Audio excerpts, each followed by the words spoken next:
الرحمن الرحيم الحمد لله رب العالمين والصلاة والسلام على رسول الله وعلى آله وصحبه أجمعين أما بعد فأعوذ بالله من الشيطان الرجيم بسم الله الرحمن الرحيم قل يا عبادي الذين أسرفوا على أنفسهم لا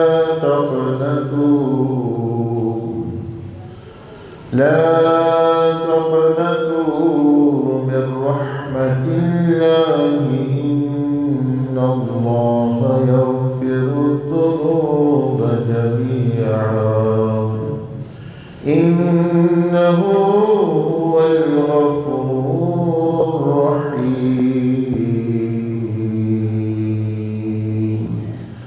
آمنت بالله صدق الله العظيم أما بعد السلام عليكم ورحمة الله وبركاته الحمدللہ اللہ سبحانہ وتعالی جل مجدہ کا فضل و احسان ہے کہ اللہ پاک نے ہمیں یہ جمعہ کا مبارک دن عنایت فرمایا، مسجد میں آنے کی توفیق عطا فرمائی، ایک اللہ پاک کے ولی اور نیک بندے کے دربار پر حاضری کی توفیق عطا فرمائی۔ تو اللہ پاک کے یہ انعامات ہیں، نعمتیں ہیں۔ اس کے ساتھ ساتھ آپ جانتے ہیں کہ یہ رجب کا مہینہ ہے، اور رجب کا جو مہینہ ہے حضور علیہ السلام نے فرمایا کہ یہ اللہ پاک کا مہینہ ہے۔ تو اب کیا مطلب، یعنی یہ تو ہم ہر سال سنتے ہیں کہ یہ اللہ پاک کا مہینہ ہے، تو ہمارے لیے پھر اس میں پیغام کیا ہے، مطلب کیا ہے؟ شعبان کو کہا گیا کہ یہ رسول اللہ صلی اللہ علیہ وسلم کا مہینہ ہے، اور رمضان جو ہے یہ امت محمدی کا مہینہ ہے۔ تو رجب جو ہے یہ اللہ جل مجدہ کا مہینہ ہے۔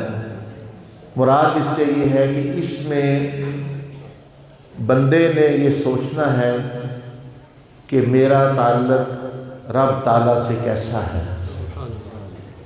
اگر تو اچھا ہے، طاقتور ہے، وہ اللہ کا دوست بن چکا ہے، پھر تو وہ شکر کرے، اور اگر جو ہے تعلق کمزور ہے یا بندہ دوسروں کا دوست بن چکا ہے، شیاطین کا اور برے لوگوں کا، تو پھر یہ اس پر ضروری ہے کہ وہ سوچے کہ میں اپنا تعلق جو ہے وہ درست کر لوں۔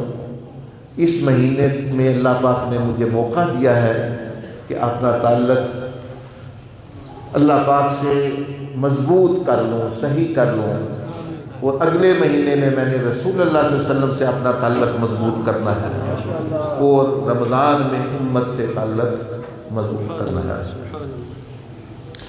رجب کی یہ بھی نسبت ہے نبی علیہ السلام سے کہ سیدنا عبداللہ رضی اللہ تعالیٰ عنہ نبی علیہ السلام کے والد ماجد اور سیدہ آمنہ رضی اللہ عنہ، ان کا نکاح ہوا، اور آپ اس مہینے میں منتقل ہوئے سیدہ آمنہ رضی اللہ عنہ کے بطن میں۔ تو یہ بھی ایک نسبت ہے اس مہینے کو جو ہے آقا علیہ السلام سے۔ دوسرا یہ ہے کہ یہ جو مہینہ ہے اس کا مشرکین بھی ادب کرتے تھے، اور کافر بھی اس زمانے میں، کہ اس زمانے میں اس مہینے میں چونکہ لوگ عمرے کے لیے، حج کے لیے آتے اور جاتے، تو جو عام ابو جہل یا یہ وغیرہ لوگ تھے، یہ بھی اس مہینے میں ڈاکو وغیرہ وہ ڈاکے زنی بند کر دیتے کہ لوگ عمرے کے لیے آ رہے ہیں، حج کے لیے آ رہے ہیں، اس میں لڑائی جو ان کے کئی قتل 10-10 20-20 قتل آپس میں ہوئے ہوتے قبیلوں کے، آپ جانتے ہیں وہ قبائلی نظام تھا تو بہت قتل و غارت ہوتی، دشمنیاں ہوتی 10-10 15-15 20-20 سال سے 20-20 25-25 قتل ہو چکے ہوتے، لیکن اس مہینے میں وہ لڑائی نہیں کرتے تھے ادب کی وجہ سے کہ یہ اللہ پاک کا مہینہ ہے، ادب کی وجہ سے کہ یہ صلح کا مہینہ ہے۔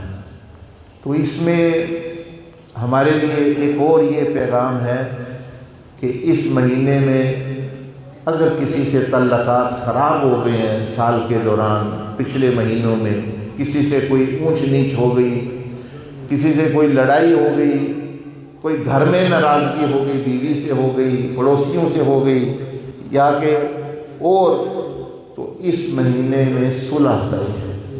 یہ اس مہینے کا پیغام ہے کہ رجب اللہ جل مجدہ کا مہینہ، اس میں وہ اپنی لڑائی بند کرے، دشمنیاں بند کرے، کوئی یہ موقع نہیں ہوتا بحث و بحثے کا، بلکہ صلح کا، اللہ سے بھی صلح اور بندوں سے بھی صلح کی جو ہے وہ کوشش ہے۔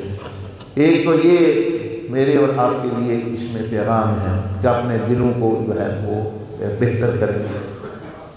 ساتھ کیونکہ میرا یہ یہاں پہلی دفعہ، بلکہ یہ دورہ جو شروع ہوا ہے تو پہلی دفعہ یہاں سے ہی شروع ہو رہا ہے، اس مسجد سے اور اللہ کے ایک ولی کے ماشاءاللہ مزار سے، تو ان کا پیغام جو اولیاء اللہ سب کا جو پیغام ہوتا تھا اس کا کچھ حصہ آپ کے سامنے پیش کرتے ہیں کہ جو سب ولیوں نے خاص طور پر سیدنا عبدالقادر جیلانی قدس سرہ العزیز نے کہ بندوں کو، نبی علیہ السلام کے امتیوں کو کیسے راہ دکھلائی، آپ پہلے کیا باتیں ارشاد فرمایا کرتے تھے، کیا وعظ و نصیحت فرمایا کرتے تھے، کون سی بات لوگوں کو تلقین کرتے تھے، کیونکہ بغداد میں آپ سیدنا عبدالقادر جیلانی قدس سرہ العزیز آپ کا منبر، مدرسہ اور ساتھ ہی زاویہ یعنی خانقاہ، اور اس میں 2 دفعہ کم از کم آپ عوام میں جو ہے وہ بیان فرماتے اور روزانہ سبق پڑھاتے، علم پڑھاتے، فقہ پڑھاتے، حدیث پڑھاتے، وہ تو روزانہ کا معمول، لیکن عام بندوں کے لیے بھی آپ نے 2 دن رکھے تھے جہاں بغداد کے عام بندے، مرد بھی اکٹھے ہوتے، عورتیں بھی اور بچے بھی، سارے آپ کا واعظ نصیحت جو ہے وہ سنتے اور ہدایت پاتے، جس نے سنا، جس نے عمل کرنے کی نیت سے سنا۔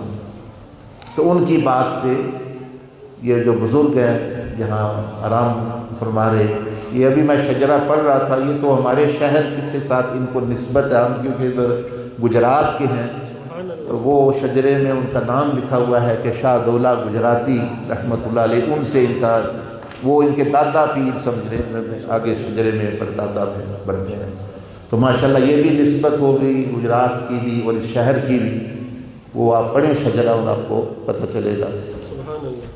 آپ بات سنیں کہ ہر ولی نے بات کہاں سے شروع کی کہ زندگی کا مقصد کیا ہے، کہ اللہ پاک نے ہمیں ادھر کیوں بھیجا ہے، یہ کہاں سے شروع ہوا معاملہ، اور ہم ادھر کیا کرنے آئے ہیں اور کدھر جا رہے ہیں اور کہاں سے آئے ہیں۔ یہ سبق سب ولیوں نے سب سے پہلے یہ دیا، اس لیے کہ حضور علیہ الصلوۃ والسلام نے بھی یہی سبق دیا۔ سورۃ علق جو پہلی 5 آیتیں اتری ان میں بھی یہی سبق ہے کہ انسان کہاں سے آیا ہے۔ مولانا جلال الدین رومی رحمۃ اللہ علیہ جو بہت بڑے ولی ترکی میں کنیا میں ان کا مزار ہے، گزرے ہیں، جن کی کتاب ہے مثنوی اور بہت سارے لوگ پڑھتے بھی ہیں، فائدہ بھی حاصل کرتے ہیں، تو انہوں نے بھی اپنی مثنوی جو ہے وہ شروع اسی بات سے شروع کی ہے کہ کہاں سے بندہ آیا ہے، کہ جس کو کہانی کی ابتدا نہیں پتہ وہ نہیں سمجھ سکتا کیا ہو رہا ہے۔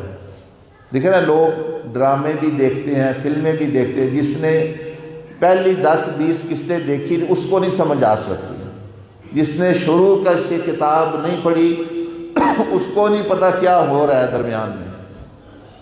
تو مولانا روم بھی فرماتے ہیں کہ بانسری کی آواز سنو، یہ بانسری کیا کہہ رہی ہے، یعنی وہ بھی بات وہی سے شروع کرتے ہیں کہ وہ رو رہی ہے کہ میں اپنے جنگل سے جدا ہو گئی ہوں، وہی بانس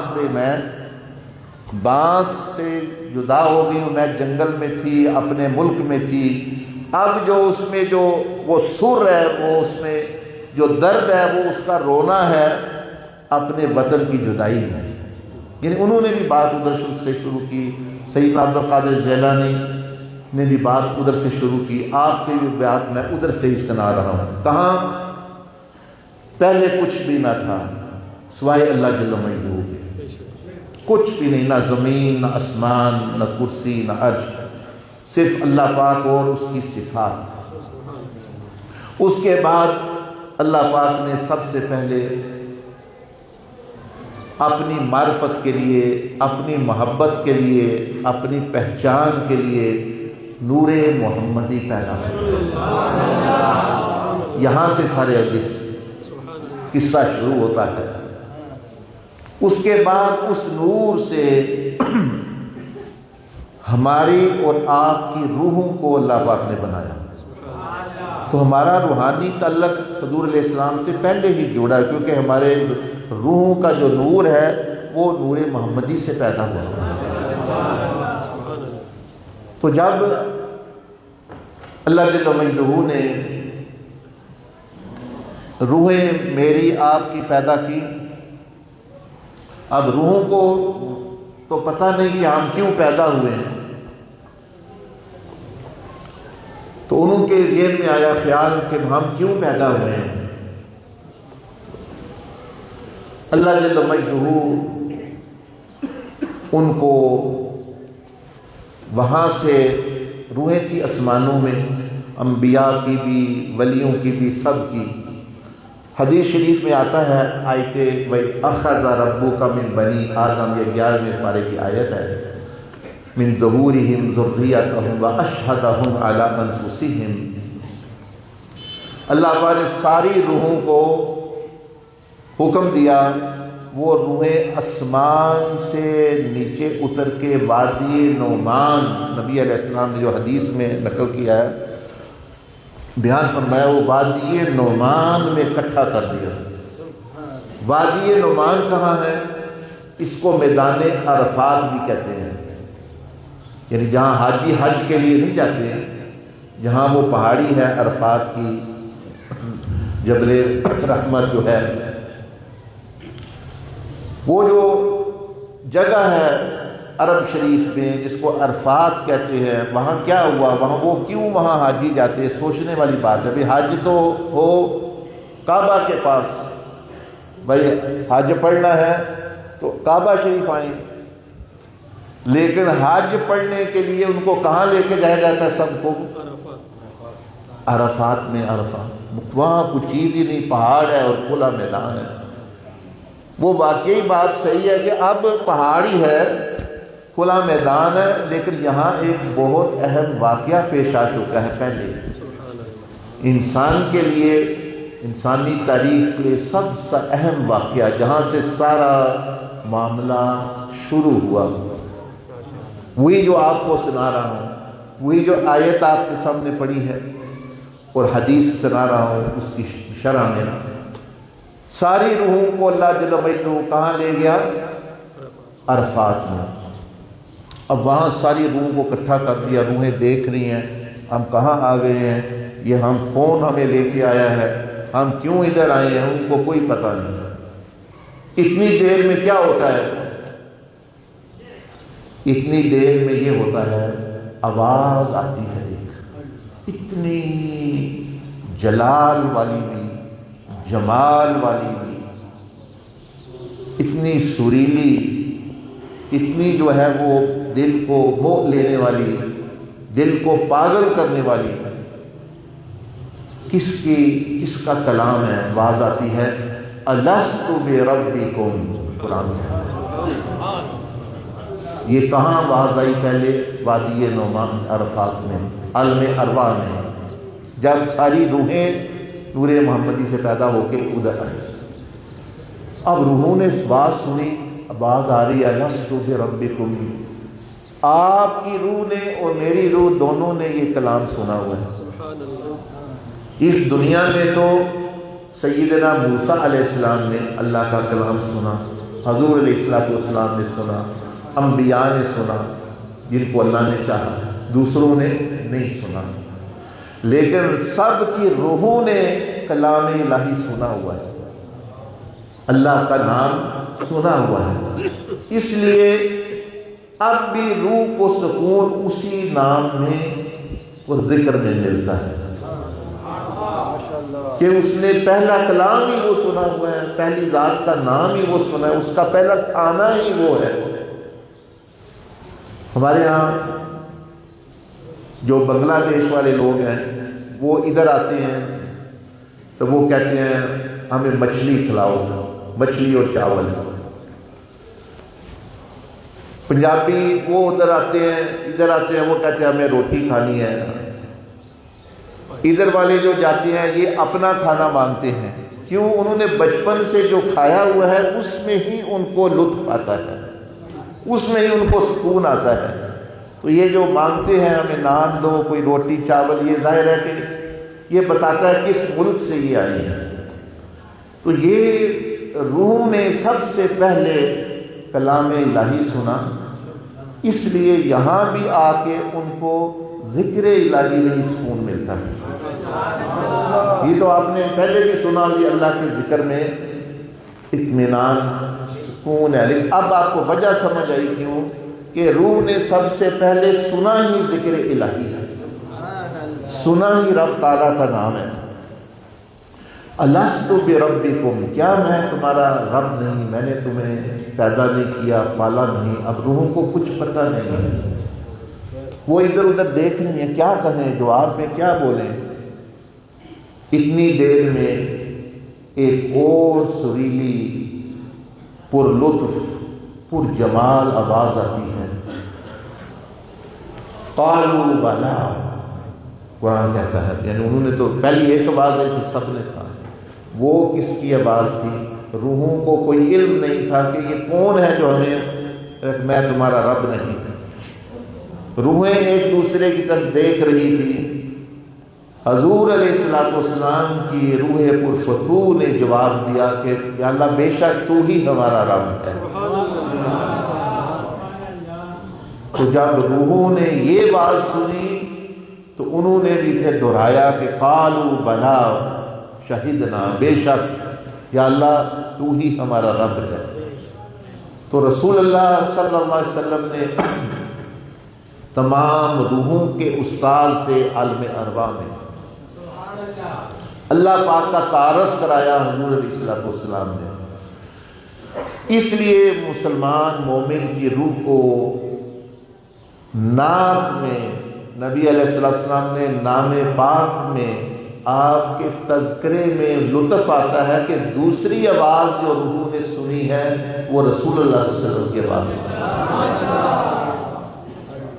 دوسری آواز جب وہ پیدا ہوئے انہوں نے سنی ہے، ان کی روحوں نے، وہ نبی علیہ السلام کی آواز مبارک ہے۔ جب آپ نے جواب دیا اللہ پاک کو، پھر روحوں نے دہرایا کہ قالوا بلا، انہوں نے دیکھا کون ہے، وہ پر نور، ایک نورانی روح جو ہے۔ تو وہاں تعارف ہوا، اس لیے اس میدان کو میدان عرفہ کہتے ہیں۔ عرفات یعنی تعارف، معرفت والی جگہ جہاں پہچان ہوئی۔ اب اللہ جل مجدہ نے ان روحوں کو فرمایا کہ میں تمہارا رب ہوں، تم میرے بندے ہو، یہ تم سے میں نے وعدہ لے لیا ہے، اس لیے کہ ان تقولوا یوم القیامت انا کنا عن ھذا غافلین، کہ میں نے تمہیں بندوں بہت بڑی بادشاہتوں کے لیے پیدا کیا ہے کہ تم اپنے اپنے دنیا کے بادشاہ بنو، میں نے تمہیں اپنی زیارت کے لیے پیدا کیا جو کسی دوسری مخلوق کو پہلے اس طرح حاصل نہیں ہے۔ میں نے تمہیں اپنے بندگی، اپنے قرب کے لیے اور اپنے محلات، جہاں بڑے بڑے محلات ہوں گے، بڑی حوریں ہوں گی، بڑی بڑی حکومتیں ہوں گی، اس کے لیے میں نے تمہیں پیدا کیا ہے۔ اس دنیا جہاں میں تمہیں لے کے آیا ہوں اس کے لیے پیدا نہیں کیا۔ یا اللہ پھر یہ کیا ہے جہاں تو لے کے آیا ہے؟ فرمایا اس دنیا میں تمہاری آزمائش ہوگی، تھوڑے سے مال سے، عورتوں کے حسن سے، زین للناس حب الشہوات، شہوتوں اور شہوات، حب الشہوات من النساء، عورتوں سے، مردوں سے۔ تو یہ بندو آزمائش ہے، یہ نہیں کہ ہمارا کوئی عورت نظر آ گئی، ہمارا دل کر رہا ہے ادھر دیکھ، وہ تو کر رہا ہے وہ، لیکن وہ آزمائش ہے۔ وہ دیکھ رہا ہے اللہ پاک کہ میں اس کی طرف دیکھ رہا ہوں، یہ کس کی طرف دیکھتا ہے۔ جب کسی کی نظر کسی کی طرف جاتی ہے تو وہ مت بھولے کہ کسی کی نظر، اس رب کی نظر آپ کی طرف بھی ہے۔ تو اللہ پاک فرما رہا ہے میری بندیوں کی عزت کرو، وَعَاشِرُوهُنَّ بِالْمَعْرُوفِ قُلْ لِلْمُؤْمِنِينَ يَغُضُّوا مِنْ أَبْصَارِهِمْ۔ دیکھیں نا، ایک باپ ہے وہ کہتا ہے بندو یہ میری بیٹیاں ہیں، علاقے والوں میری بیٹیاں ہیں، یہ ان کی عزت کرنا ہے۔ تو اب وہ اگر نہیں کریں گے تو وہ باپ اگر حکمران ہے تو وہ سزا دے، وہ خوش تو نہیں ہوگا۔ تو اللہ تعالیٰ فرما رہا ہے یہ میری بندیاں ہیں، میں نے ان کی حرمت، ان کی عزت کو بہت بڑا مقام دیا ہے، تو تم اب جو ہے نگاہیں نیچی رکھنا، ان کی طرف نہ دیکھنا، برائی کی نظر سے نہ دیکھنا، یہ زمائش۔ تو اللہ تعالیٰ نے قرآن جیز میں فرمایا حب الشہوات من النساء، عورتوں سے تمہاری ازمائش ہوگی، یہاں میں تمہیں بیویاں، عورتیں بھی ہوں گی دنیا میں، یہ روحوں کو سارا پتہ اس چیز کا۔ والبنین والقناطیر المقنطرہ، بچوں سے بھی ازمائش ہوگی، کیونکہ بچے جو ہیں ہونا بھی ازمائش ہے، نہ ہونا بھی ازمائش ہے۔ نبی علیہ السلام نے فرمایا ایک دفعہ صحابہ کرام کو، میں اب اپنی شرح بیان کر رہا ہوں، یہ الفاظ نہیں، کہ ایک بات کا تمہیں بتاؤں کہ آخری زمانے میں بندے کے بیوی بچے اس کو دوزخ میں جانے کا سبب بنیں گے۔ یعنی حضور علیہ السلام فرما رہے ہیں کہ آخری زمانے میں کون دوزخ میں بندے کا سبب بنے گا جانے کا، اور بھی ہوں گے، لیکن فرمایا اس کے اپنے بیوی بچے اور ماں باپ۔ اب صحابہ کرام رضوان اللہ علیہم اجمعین کی سمجھ سے یہ بات باہر تھی، انہوں نے کہا کہ بیوی بچے تو خیر خواہ ہوتے ہیں، ماں باپ تو خیر خواہ ہوتے ہیں، تو یا رسول اللہ ہمارے ماں باپ آپ پر قربان، یہ بیوی بچے بندے کو دوزخ میں کیسے لے کے جائیں گے؟ فرمایا ایک وقت آئے گا دنیا اور دنیا کا مال پھیل جائے گا، اس وقت ایک بندہ کام کرتا ہوگا، محنت مزدوری کرنے والا بندہ جو 20,000 50,000 کماتا ہے، لاکھ کماتا ہے، 70,000 کماتا ہے، اس کے بیوی بچے کہیں گے اس سے، وہ محلے میں فلاں کے پاس تو موٹر سائیکل ہے، ہمارے پاس موٹر سائیکل نہیں ہے۔ وہ کہے گا بچوں بیوی میں نہیں لے سکتا، سائیکل ہی لے سکتا ہوں۔ وہ کہیں گے پڑوسن کی عورت کے پاس تو سونا ہے، اس نے تو سونے کا ایک کنگن لیا ہے، مجھے تم نے کچھ بھی نہیں لے کے دیا۔ بچہ کہے گا فلانے کے پاس تو یہ دوڑنے والے اچھے شوز ہیں، میں نے بھی اس طرح کے شوز لینے ہیں، جوتے لینے ہیں، میں نے اس طرح کے کپڑے لینے ہیں، فلاں میرے دوست کے پاس یہ کھلونا ہے، یہ موٹر سائیکل ہے۔ ماں باپ یہ کہیں گے کہ بیٹا وہ دیکھو فلاں کا بچے نے تو ایک زمین کا ایک قلعہ لے لیا ہے، مکان بنا لیا، تم نے کیا کیا؟ کچھ نہیں کر رہے تم جو ہے۔ ماں باپ بھی میں اس کو بتائیں گے، تانا دیں گے، بیوی آئے دن میں نے یہ لینا ہے، میں نے کپڑے، میں نے شادی پہ جانا ہے، مجھے کپڑے لے کے دو۔ وہ کئی کی ایک بندے کی شادی ہو جاتی ہے اور 100 گھروں میں جو ہے وہ لڑائی پڑ جاتی ہے، بھائی جنہوں نے شادی میں شرکت کرنی ہوتی ہے، گھروں میں لڑائی کیا دینا ہے کیا نہیں دینا، میں نے کپڑے لینے شادی کی شرکت کے لیے، مہندی کے لیے الگ سوٹ چاہیے، شادی کے لیے الگ چاہیے، نکاح کے لیے، شادی اس کی ہے، سوٹ یہ بدلنے ہیں بار بار۔ بہرحال یہ تو میں تشریح بیان کر رہا ہوں۔ نبی علیہ السلام نے فرمایا کہ اس کے بچے اور بیوی اس سے مطالبہ کریں گے اس کی آمدن سے باہر کی بات۔ وہ اللہ کا بندہ کہے گا میں بچوں محنت مزدوری کر رہا ہوں، حق حلال کی جتنی مجھ میں ہے میں تمہیں دے رہا ہوں۔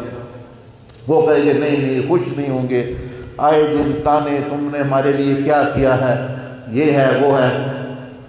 فرمایا نبی علیہ السلام نے کہ وہ بندہ ایک دن تنگ آ کے وہ سوچے گا یہ تو خوش نہیں ہوتے، تو اب میں کسی طریقے سے ان کو خوش کروں، وہ حلال حرام کی تمیز کو بھول جائے گا۔ فرمایا پھر وہ نشہ، چاہے چرس بیچنی پڑے، چاہے رشوت لینی پڑے، چاہے وہ نمازیں اس کی ضائع ہوں، دین کے لیے وقت نہ، وہ کہے گا جو بھی ہے میں ان کو تو ایک دفعہ راضی کروں۔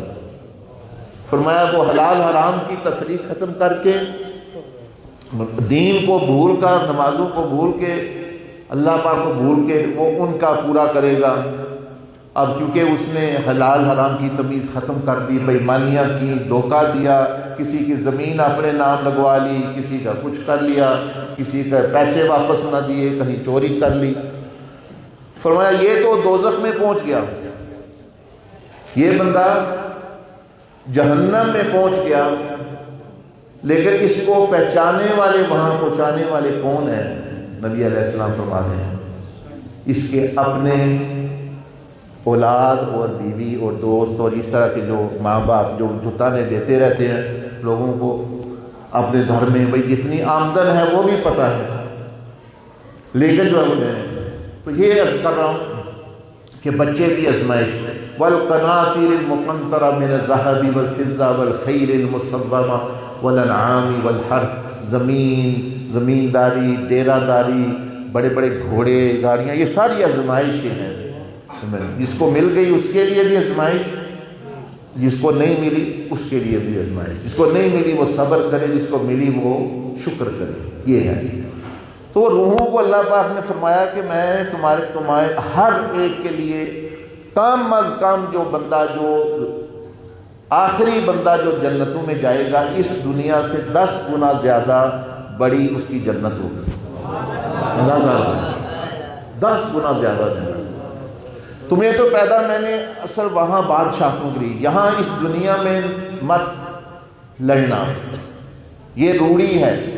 حضرت علی کرم اللہ وجہہ نے فرمایا الدنیا جیفا، دنیا ایک مردار ہے۔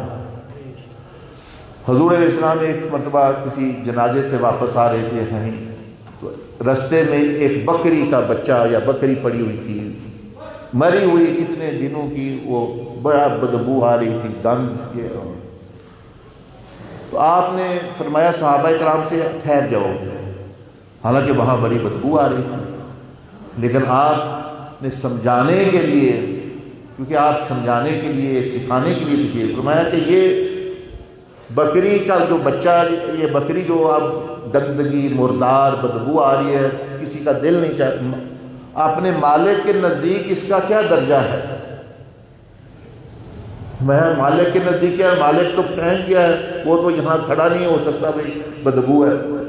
فرمایا کہ جس طرح مالک کے نزدیک یہ بکری کا بچہ مبغوض ہے، اسی طرح یہ دنیا اس کے بنانے والے کے نزدیک مبغوض ہے۔ یہ روڑی ہے، اس کی آزمائش ہے، یہ جو ہے ایک مردار ہے۔ تو اس کے لڑ کے کہنا میری ادھر حکومت ہو گئی ہے، میری یہ ہو گئی ہے، یہ روڑی پہ حکومت کرنی جس نے کرنی کر لے۔ روڑی کہتے ہیں گند کے ڈھیر کو۔ تو اس میں روحوں کو اللہ پاک نے فرمایا یہاں جو تمہیں میں لایا ہوں یہ دنیا ایک آزمائش گاہ ہوگی، میں تمہارا رب ہوں، اور تمہیں میں نے بڑی بڑی جگہ پیدا کی ہوئی ہیں آسمانوں میں، جنتوں میں، جہاں سے تمہیں لے کے جانا ہے۔ تم نے بھولنا نہیں ہے اس بات کو، ان تقولوا یوم القیامۃ انا کنا عن ھذا غافلین، بھولنا نہیں ہے۔ اب روحیں جو ہیں وہ دیکھ رہی ہیں کہ اچھا یہ تو ہمیں ادھر لے کے اللہ جل مجدہ آیا، اب اس کا آگے کیا کرنا ہے؟ اللہ پاک نے ایک اور آیت ہے اس میں فرمایا اِنَّا عَرَضْنَا الْأَمَانَةَ عَلَى السَّمَاوَاتِ وَالْأَرْضِ وَالْجِبَالِ فَأَبَيْنَ أَنْ يَحْمِلْنَهَا وَأَشْفَقْنَ مِنْهَا وَحَمَلَهَا الْإِنسَانُ إِنَّهُ كَانَ ظَلُومًا جَهُولًا۔ اللہ پاک نے فرمایا کہ آزمائش تمہاری اس طرح ہوگی کہ میں تمہیں اختیار دے دوں گا، اختیار کی امانت، نیکی اور بدی، تم نیک بھی کام کر سکتے ہو اور بد بھی کام کر سکتے ہو۔ یہ اللہ پاک نے دوسروں کو بھی موقع دیا، آسمان زمین کو، کہ تم نے یہ امانت لینی ہے۔ انہوں نے کہا یا اللہ ہم نہیں لیتے، یہ ہم سے بھاری ہے، یہ اختیار والی طاقت والی، خود میں عہدے کا شوق ہوتا ہے نا، مجھے بھی شوق ہے، مجھے وزیر اعظم بناؤ، مجھے یہ بناؤ، وہاں بھی روحوں نے اسی شوق میں وہ لے لیا اختیار، ہمیں اللہ دے دو یہ اختیار۔ تو اللہ پاک نے فرمایا اب پھر تمہاری آزمائش ہوگی اس اختیار سے کہ کیسے استعمال کرتے ہیں۔ اب یہ اختیار کی دولت میرے اور آپ کو دے دی اللہ پاک نے، یہ جو بدی نیکی زبان ہم کس طرح استعمال کرتے ہیں۔ اس کے بعد اللہ پاک نے نبی علیہ السلام کا تعارف کرایا کہ اگر اس امتحان میں کامیاب ہونا ہے وہ بھی عالم ارواح کی بات ہے۔ قرآن مجید میں آتا ہے وَإِذْ أَخَذَ اللَّهُ مِيثَاقَ النَّبِيِّينَ لَمَا آتَيْتُكُم مِّن كِتَابٍ وَحِكْمَةٍ ثُمَّ جَاءَكُمْ رَسُولٌ۔ یہ تو انبیاء سے اللہ نے عہد لیا، لیکن ان کے تحت جو ہے ساری امتوں سے یہ عہد ہے، ساری آپ علیہ السلام کی امت سے تو ہے ہی ہے، کیونکہ انہوں نے تو کلمہ ہی ان کا پڑھا ہوا ہے کہ حضور علیہ السلام کا تعارف کرایا کہ اگر آزمائش پہ پورا اترنا چاہتے ہو کامیاب، تو میں ایک ہستی کو اسی دنیا میں بھیجوں گا، یہ جنہوں نے تمہیں میرا تعارف کرایا ہے، تم نے قالوا بلا کہا ہے، یہی ہستی آ کے اپنے جسد مبارک سے تمہیں دکھائے گی کہ زندگی کیسے گزارنی ہے، پیدا ہونے سے لے کر موت تک، روٹی کھانے سے لے کے صلح صفائی جنگ امن سب کچھ تمہیں دکھائے گی۔ اور ساتھ ہی چوتھی چیز اللہ پاک نے روحوں کو یہ بھی تنبیہ کی، یہ بھی قرآن مجید میں آتا ہے، بہت سارے لوگ سورۃ یاسین پڑھتے ہیں، اس میں ایک آیت ہے الم اعہد الیکم یا بنی آدم، احد کیا ہے بنی آدم، تم سے میں نے عہد نہیں لے لیا تھا، وعدہ نہیں لیا تھا کہ شیطان کی پیروی اور پوجا مت کرنا۔ تو اللہ پاک نے پہلے رسول اللہ صلی اللہ علیہ وسلم کا تعارف کرایا کہ اس ہستی کے پیچھے چلنا ہے اور کس کے پیچھے نہیں چلنا، یہ جو شیطان ہے۔ تو یہ تو چار چیزیں کہانی قصہ جہاں سے ہمارا شروع ہوا عالم ارواح میں، یہ تو وہاں سے معاملہ سارا کلیئر ہو گیا۔ اب ہمیں تو پتہ نہیں کیا ہو رہا ہے، یہ ہو رہا ہے، وہی کچھ ہو رہا ہے جو پہلے دن سے جو اللہ پاک نے۔ اب یہ بات آپ کو سمجھ آ گئی۔ پھر اللہ پاک اب روحوں کو کدھر لے گیا؟ ساری روحیں واپس چلی گئی اوپر آسمانوں میں۔ پھر اللہ پاک نے فرمایا اب تمہیں ایک ایک کر کے قیامت تک بھیجا جائے گا۔ اور اب تمہاری آزمائش کیسے ہوگی؟ روح کو تو بھوک ہی نہیں لگتی ہے، روح کو تو عورت کی کشش کوئی نہیں، روح کو تو کھانے کی نہیں، نہ سردی نہ گرمی۔ اللہ جل مجدہ نے قرآن مجید میں فرمایا کہ الذی احسن کل شیء خلقہ وبدأ خلق الانسان من طین ثم جعل نسلہ من سلالۃ من ماء مہین ثم سواه ونفخ فیہ من روحہ وجعل لکم السمع والابصار والافئدہ، کہ اب روح کو جب دوبارہ بھیجا گیا ہے تو اس کو ایک جسم دے دیا گیا ہے، اس کو چار چیزیں مل گئی، جسم، دماغ، دل اور نفس۔ یعنی جب آپ دوبارہ ہم آئے، مثلا آپ لوگ بیٹھے ہوئے ہیں، اب آپ صرف روح نہیں ہیں، روح تو آپ کے اندر ہے، لیکن اس کے علاوہ چار چیزیں۔ کتنی چیزیں؟ پہلی چیز کیا ہے؟ جسم دے دیا، یہ جو آپ ہم لے کے بیٹھے ہوئے ہیں، دوسری چیز کیا؟ دماغ. تیسری چیز کیا دے دی؟ دل. چوتھی چیز کیا؟ نفس. اب یہ حکم ہو رہا ہے، اللہ پاک نے فرمایا کہ میں نے اب تمہیں 4 چیزیں دے دی ہیں، ان 4 چیزوں سے تمہارا ساری آزمائش ہے، تمہارا امتحان ہے کہ ان کو میرے مصطفیٰ صلی اللہ علیہ وسلم کی اتباع میں استعمال کرتے ہو یا شیطان کی اتباع میں استعمال کرتے ہو. لیکن اللہ پاک نے ہمیں فرمایا یا ایھا الذین آمنوا لا تتبعوا خطوات الشیطان، شیطان کے قدم نقش قدم کے پیچھے نہ چلو، مطلب کہ مصطفیٰ کریم صلی اللہ علیہ وسلم کے نقش قدم کے پیچھے چلو.